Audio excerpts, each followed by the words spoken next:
சிம்ம ராசி அன்பு சொந்தங்களுக்கு வணக்கங்க. சிம்ம ராசிக்காரங்க ஒரு விஷயத்தை செய்யணும்னு முடிவு பண்ணிட்டா அதிலிருந்து எப்போவுமே பின்வாங்க மாட்டேங்க. ஏன்னா சிங்கம் என்றைக்குமே தலை குனிஞ்சு நிற்காது. அதே மாதிரி தான் சிம்ம ராசிக்காரங்களும் எந்த ஒரு விஷயத்தை எடுத்தாலும் அதை முடிக்காமல் அதிலிருந்து வெளியே வரவே மாட்டீங்க. தைரியத்தையும் தன்னம்பிக்கையும் போர்க்குணத்தையும் கொண்டவங்க. அப்படிப்பட்ட சிம்ம ராசி அன்பு சொந்தங்களுக்கு தலைப்பை பார்த்துருப்பீங்க. மே மாதம் பிறந்துருச்சுங்க. சிற்றின்ப உறவால் சிக்கல், எதிரியார் துரோகியார்னு கண்டுபிடிக்க வேண்டிய தெரிய வேண்டிய நேரம் வந்துருச்சு. வாங்க அதை பற்றி இந்த வீடியோ பதிவில் முழுமையாக பார்க்கலாம். ஒன்று செய்யணும்னு முடிவு பண்ணிட்டா அதிலிருந்து முடிக்காமல் வெளியில் வர மாட்டீங்க. என்ன வேணும்னாலும் நடக்கட்டுமே, அட தப்பா கூட நடக்கட்டுங்க, அந்த விஷயத்தை சரியாக முடிச்சுட்டு வெளியே வரக்கூடியவங்க. தன்னோட கஷ்டத்தையும் கண்ணீரையும் என்றைக்குமே மற்றவங்க கிட்ட ஷேர் பண்ணிக்க மாட்டாங்க. உங்களோட கஷ்டமும் கண்ணீரும் அடுத்தவங்களை பாதிக்கக்கூடாது அப்படின்னு ரொம்பவே உறுதியோடு இருப்பீங்க. அள்ளி கொடுக்கறதுல வள்ளல், உயிரை கொடுக்க கூட தயார். பழகிட்டா தன்னோட உயிரையே கொடுக்கக்கூடிய ஒரே ராசி சிம்ம ராசி தாங்க. எப்பவுமே நிமிர்ந்து நிற்கக்கூடிய ராசி. சிங்கம் என்னைக்காவது தலை குனியுமா? கர்ணனுடைய ராசின்னு சொல்லலாம். அள்ளி கொடுக்கறதுல வள்ளல். எல்லாத்தையும் மறைச்சு வச்சுப்பாங்க. ஆனால் ஏதாவது தோல்வி அடைஞ்சிட்டா சாம்பல் ஆகாமல் ஃபீனிக்ஸ் பறவை மாதிரி உயிரிழந்து வரக்கூடிய ராசி. சுயநலம்னா என்னன்னே தெரியாது. பொதுநலன்லேயே வாழ்கிறதுனால எல்லா இடங்களையும் கஷ்டத்தை மட்டும்தான் அனுபவிச்சிருப்பீங்க. எப்போவுமே சந்தோஷமாக இருக்கணும்னு நினைப்பீங்க. ஆனால் சந்தோஷம் உங்கள் வாழ்க்கையில் கிடைக்கவே கிடைக்காது. ஆனால் உங்களை சுற்றி இருக்கவங்கள எப்போவுமே நீங்கள் சந்தோஷமாக தான் வச்சுக்கணும்னு நினைப்பீங்க. அந்த இடத்துல சிம்மம் ராசி ரொம்பவே பெஸ்ட்டுன்னு தான் சொல்லணும். அப்படிப்பட்ட சிம்ம ராசி அன்பு சொந்தங்களுக்கு இந்த விஸ்வாவசு வருஷம் என்ன மாதிரியான பலன்களை கொடுக்க போகுது அப்படிங்கிறத பார்க்கலாம். விஸ்வம் அப்படின்னா உலகம், வசு அப்படின்னா நிறைவு. விஸ்வாவசு அப்படின்னா உலக நிறைவு அப்படிங்கிறது தாங்க பொருளே. அதனால உலகம் முழுவதும் நிறைவான அமைதி நிலைவதற்கான இடைக்காடர் அப்படிங்கிற சித்தர் வச்ச பேர் தான் விஸ்வாவசு அப்படிங்கிற தமிழ் பெயர். அதாவது உலக நிறைவு அப்படிங்கிறதோட பொருள் தான். மங்களகரமான விஸ்வாவசு வருஷம் இந்த வருஷம் கும்ப லக்கணத்தில் பிறக்குதுங்க. கும்ப லக்னம் அப்படிங்கிறது கும்பம் பொதுவாக கலசம்னு சொல்லக்கூடிய லக்னத்தில் பிறக்குது. ரொம்ப ரொம்ப உத்தமான லக்னம். அடுத்தது பார்த்தீங்கன்னா இந்த வருஷம் 2 குரு பயிற்சி. ஒன்று குரு பயிற்சி, அடுத்தது ராகு கேது பயிற்சி. இந்த 2 பயிற்சிகளுமே நடக்குது. திருக்கணிதப்படி ஏற்கனவே சனி பயிற்சி முடிஞ்சிருச்சுங்க. இனி வாக்கியப்படி அடுத்தது மார்ச் மாதம்தான் உங்களுக்கு சனி பயிற்சி. இருந்தாலுமே திருக்கணிதப்படி அப்படிங்கிறது வானிலை ஆராய்ச்சியின் மையமாக கொண்ட அந்த பயிற்சி தான் திருக்கணித பயிற்சி. அந்த திருக்கணித பயிற்சி போன மாதமே முடிஞ்சிருச்சு. இந்த வருஷத்தில் குரு பயிற்சி ராகு பயிற்சி 2 மட்டும்தான். மகம் பூரம் உத்திரம் 1வது பாதத்தில் பிறந்த சிம்ம ராசி அன்பர்களே, சிம்ம ராசியில் பிறந்தவங்களுக்கு இந்த வருஷம் அஷ்டம சனி. வருஷம் முழுவதுமே அஷ்டம சனி இருக்குதுங்க. நிறைய பேருக்கு அஷ்டம சனி வந்துருச்சே என்னாகுமோ அப்படின்னு பயப்படுறீங்க. பயப்படாதீங்க. ஆனால் இந்த வருஷம் அஷ்டம சனி உங்களுக்கு வைகாசி மாதத்துல இருந்து எந்த தோஷத்தையும் ஏற்படுத்தாது. எப்படின்னா பொதுவாக ஜோதிடத்தில் ஒரு விதி இருக்குதுங்க. சனி எங்கே இருந்தாலும் அந்த வீட்டுக்குடன் அந்த கேந்திரத்தில் இருந்தால் அந்த சனி தோஷம் செய்ய மாட்டார் அப்படின்னு. இந்த வருஷம் 14/5/2025 குரு பகவான் உங்கள் ராசிக்கு லாபஸ்தானத்தில் வர்றாரு. அந்த குரு பகவான் சனிக்கும் ராசி அதிபதி, அவர் அந்த இடத்துல வர்றாரு. சனிக்கும் ராசிக்கு கேந்திரத்தில் வர்றாரு. ஆகவே சனி துன்பம் செய்ய முடியாது. அதனால் குரு பயிற்சிக்கு பிறகு, அதாவது 14/5/2025 பிறகு அஷ்டம சனியினுடைய தாக்கம் உங்களுக்கு இருக்காதுங்க. அதனால் கவலைப்படுறதுக்கு ஒன்றுமே கிடையாது.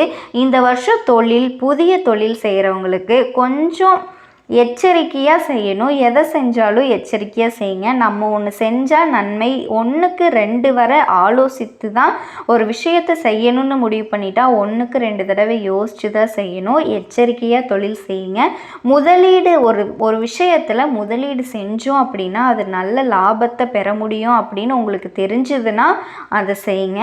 அந்த லாபம் உங்களுக்கு வைகாசி முதல்ல கொண்டு சேர்க்கும் அப்படின்னு எதிர்பார்க்கலாம். அஷ்டம சனியாக இருக்கிறதுனால எந்த காரியமாக இருந்தாலும் சின்ன சின்ன தடைகள்லாம் ஏற்படும். இருந்தாலுமே மீண்டும் மீண்டும் நீங்கள் முயற்சி செஞ்சுட்டே இருந்தீங்கன்னா வெற்றி உங்கள் பக்கம் நிச்சயமாக கிடைக்குங்க. இந்த வருஷம் அஷ்டம சனி நடக்கிறதுனால உங்களோட கால்கள் எல்லாம் வீக்கம் ஏற்படுறதுக்கு வாய்ப்பு இருக்குது. அதனால் உப்பு நோயினால் ஏதாவது யாராவது அவதிப்படுறவங்க இருந்தீங்க அப்படின்னா நல்ல மருத்துவத்தை நீங்கள் தேர்ந்தெடுத்து மருத்துவம் செஞ்சீங்க அப்படின்னா நிச்சயமாக சரியாயிரும். ஏன்னா சனி உங்களுக்கு கெடுதலை செய்கிற மாதிரி இருந்தாலும் குரு உங்களுக்கு நன்மைகளை தான் செய்வார். குரு உங்களுக்கு லாபஸ்தானத்திலிருந்து நன்மையை செய்கிறதா இருக்கார். அதுக்கப்புறம் 18/10/2025 குரு பகவான் உங்களுக்கு அதிசரமாக விரயஸ்தானத்தில் வந்தாலுமே சனிக்கு அந்த குருவுடைய பார்வை இருக்கிறதுனால நிச்சயமாக அஷ்டம சனியினுடைய தாக்கம் இந்த வருஷம் உங்களுக்கு இருக்காது. அதனால் சிம்மராசி அன்பர்கள் யாருமே அதை கண்டு பயப்பட வேணாம். இந்த வருஷத்தில் உத்தியோகஸ்தர்களுக்கு பதவி உயர்வு காரணமாகவோ அல்லது வேலை நிமித்தம் காரணமாக வேறு இடங்களுக்கு மாற்றலாகி போவீங்க. அதாவது இந்த இடம் பிடிக்கலை அப்படின்னா உங்களுக்கு வேறு ஏதாவது நல்ல இடத்துல கிடைக்கும். அந்த மாதிரி இடமாற்றங்கள் நிறைய நடக்கும். தாராளமாக போயிட்டு வரலாம். நன்மைகளை ஏற்படுத்தி கொடுக்கும். இந்த வருஷம் வாடகை வீட்டில் இருக்கவங்க வாடகை வீட்டை கூட மாற்றக்கூடிய சூழ்நிலைகள்லாம் உருவாகும். அப்படி மாற்றணும்னு இருந்தால் உங்களோட ராசி சிம்ம ராசியே இருக்கிறதுனால கிழக்கு திசையை பார்த்து வீடு அமைச்சிக்கிறது ரொம்பவே நல்லதுங்க. இந்த வருஷம் திருமணம் ஆகாத ஆண்களுக்கும் பெண்களுக்கும் அஷ்டம சனி இருந்தாலும் கவலைப்பட வேணாம். நிச்சயமாக இந்த அஷ்டம சனி போகிறதுக்குள்ளே திருமணம் கைகூடும். அதுவும் முக்கியமாக சித்திரை மாதம் கழித்து வைகாசி 1ஆம் தேதியிலிருந்து புரட்டாசி மாதத்துக்குள்ளே உங்களுக்கு முடிவாகும். இல்லை அப்படின்னா தை மாதத்துலேருந்து பங்குனி மாதத்துக்குள்ளே, அதாவது இந்த வருஷம் குருபலன் இல்லாத 3 மாதங்க மட்டும்தான் இருக்குது. அதாவது சித்திரை மாதம், ஐப்பசி, கார்த்திகை மாதம், இந்த 3 மாதங்களை தவிர மற்ற மாதங்கள் எல்லாமே திருமணம் கைகூடுறதுக்கான வாய்ப்புகள் இருக்குது. இருந்தாலும் அஷ்டம சனி நடந்துட்டு இருக்கிறதுனால திருமணம் முடிவாச்சு அப்படின்னா காலதாமதம் பண்ணாமல், ரொம்ப லேட் பண்ணாமல் சீக்கிரமாக திருமணத்தை முடிச்சுக்கிறது ரொம்பவே நல்லதுங்க. திருமணம் முடிஞ்சதுக்கு அப்புறமா மணப்பெண்ணும் மணமகளும் ஃபோனில் பேசிக்கொள்றதையும் முடிஞ்ச வரைக்கும் தவிர்த்துக்கோங்க. அல்லது இல்லைன்னா தேவையில்லாமல் குழப்பங்கள் ஏற்படுறதுக்கு வாய்ப்புகள் நிறைய இருக்குது. யாராவது திருமணத்தை தடுப்பதற்கான முயற்சிகள் நிறைய பேர் செய்வாங்க. அதனால அந்த ஒரு விஷயத்தை ரொம்பவே பார்த்துக்கணும். கண்டிப்பாக திருமணம் கைகூடுறதுக்கான வாய்ப்புகள் நிறையவே இருக்குங்க.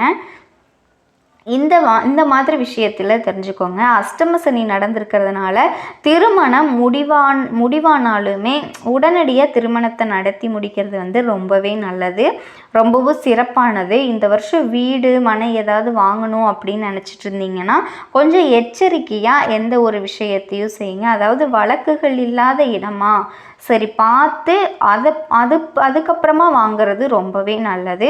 புதிய வாகனம் வாங்கணும்னு நினைக்கிறவங்க புதிய வாகனத்தை வாங்கிக்கலாம். ஆனால் பழைய வாகனத்தை நீங்கள் வாங்கக்கூடாது. பழைய வாகனம் வாங்கினீங்க அப்படின்னா அடிக்கடி ரிப்பேர் ஆகும். மறுபடியும் நீங்கள் வாகனத்தை மாற்றக்கூடிய சூழ்நிலைகள் உருவாகும். புதிய வாகனங்களை மட்டும் வாங்கணும். இல்லைனா இருக்கிற வாகனத்தை நீங்கள் ரிப்பேர் பார்த்து சரி செஞ்சு கொண்டு அதையே ஓட்டிக்கலாம். பெண்களுக்கு ஓரளவு நன்மைகளை ஏற்படுத்தி கொடுக்கும். பெண்களுக்கு இந்த வருஷம் வைகாசி மாதம் முதல்ல உங்களோட கணவன்மார்களுக்கும் நல்ல யோகத்தை ஏற்படுத்தி கொடுக்க போகுது. உங்கள் கணவன்மார்களுக்கு அந்த மனபாரம், வேலை பாரம் எல்லாமே குறைஞ்சி ஓரளவு முன்னேற்றத்தை அடைவாங்க. குழந்தைகளுக்கும் நல்ல யோகத்தை, நல்ல மதிப்பெண்களையும் பெறுவீங்க. அதன் மூலமாக நீங்கள் சந்தோஷத்தை ரொம்பவே அடைஞ்சிக்கலாம். விவசாயிகள் உங்களோட பயிர்கள் பூச்சிகளால் கொஞ்சம் அரிப்பதற்கான வாய்ப்புகள் இருக்குது. அதனால் எந்த நேரத்தில் எதை பயிரிடணும் அப்படின்னு பக்கத்தில் இருக்கிற வேளாண் அரங்கத்துக்கு போய் அங்கே இருக்கிற விஞ்ஞானிகளிடம் நீங்கள் கேட்டு தெரிஞ்சுக்கிட்டு அதுக்கப்புறம் அதை பயிரிட்டீங்க அப்படின்னா நல்ல லாபத்தை அடையலாம். இந்த வருஷம் வயசானவங்க அதிகமாக கூட்டங்கள் இருக்கிற கோயிலுக்கெல்லாம் போக வேணாம், அதிகமான தண்ணீர்கள் இருக்கிற இடங்களுக்கு போக வேணாம், போகக்கூடாது. தண்ணீரில் சாகசங்கள்லாம் செய்ய வேணாம். வயசானவங்க முடிஞ்ச வரைக்கும் கூட்டம் குறைஞ்ச கோயிலுக்கெல்லாம் போய் நீங்கள் தரிசனம் செஞ்சுட்டு வந்தீங்க அப்படின்னா நிச்சயமாக நன்மைகளை பெற முடியும். அதிகமான கூட்டங்கள் இருக்க இடத்துக்கோ அதிகமான தண்ணீர் இருக்கிற இடத்துக்கோ போனீங்க அப்படின்னா அதிகமான நிலச்சேர்வுகள் ஏற்படுற இடத்துக்கு போனீங்க அப்படின்னா உங்களுக்கு ஆரோக்கிய குறைவுகள் ஏற்படுறதுக்கான வாய்ப்புகள் இருக்குது, தவறி விழுவதற்கான வாய்ப்புகள் இருக்குது. அதனால் வயசானவங்கெல்லாம் போகும்போது ரொம்பவே எச்சரிக்கையாக இருக்கணும். மாணவர்கள் ரொம்ப கருத்தோடு படித்தா மட்டும்தான் நல்ல மதிப்பெண்களை பெற முடியும். ஏனோ தானோன்னு படிச்சிங்க அப்படின்னா பெரிய மதிப்பெண்கள்லாம் வராது. படித்த மாணவங்களுக்கு 2வது 3வது முறை உங்களுக்கு கேம்பஸ் இன்டர்வியூவில் வெற்றி கிடைக்கும். அல்லது கேம்பஸ் இன்டர்வியூவில் கிடைக்கலினாலும் உங்கள் குலதெய்வத்தை வணங்கிட்டு நீங்கள் வேறு கம்பெனிக்கு இடமாற்றம் செய்கிறதுக்கான வாய்ப்புகள் இருக்குது. நீங்கள் இனி வரக்கூடிய நாட்கள் சிம்ம ராசி அன்பர்களுக்கு வாழ்க்கையில் நிறைய அதிசயம்லாம் நிகழப்போகுதுங்க.